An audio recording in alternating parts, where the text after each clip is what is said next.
Welcome back, everybody. This time, we're going to work on a little bit more of a complicated statement here. We're going to work on this conjunction, P or not Q, and the conditional, if not P, then Q. There's a lot going on here. So let's begin by just starting with our variables. P and Q are our variables, just like last time. So if you want, we could just copy this whole piece. Remember, the whole point of this is to cover all of the possible combinations.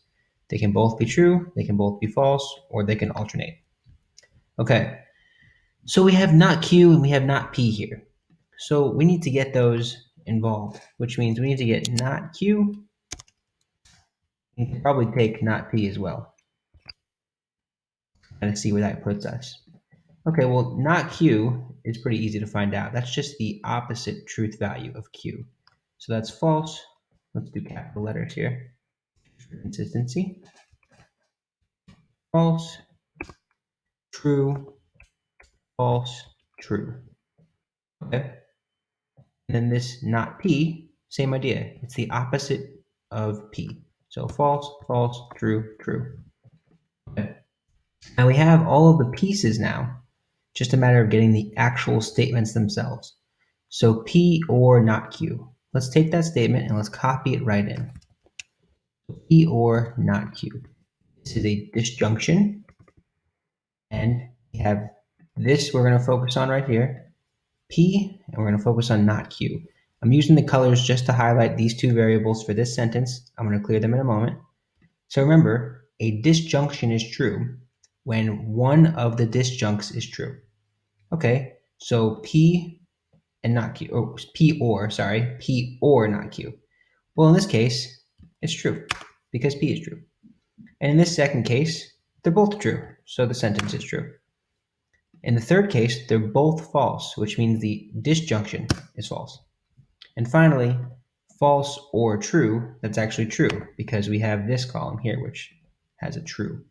Okay, so that's the first piece of this bigger conjunction. Okay, now let's bring out this conditional. Let's copy it in. Let's get going. So the conditional has a not P and a Q in it. We already have those identified here. So just like before, I'll use color to make it more instructive. So not P, which is here. I'll just use some yellow or something. And Q. Okay.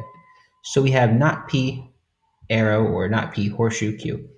So remember, the only time a conditional is false is when the antecedent, in this case not P, is true and the consequent is false. So anytime not P is true and the consequent Q is false. Okay, well that's this last situation here. Not P is true, Q is false. That's false. Every other case, it doesn't work out that way. It's true. If the conditional has the antecedent as being false, that's a true conditional. And if they're both true, well, of course it's true. So now, these are my two statements. This is what the sentence is composed of. So the last thing I have to do now is to just put the whole sentence in here. I have all the parts. Let's just put it all in. So these are now my two columns I'm focused on. These are what I'm looking at. This is one part of the conjunction. This is the other part of the conjunction.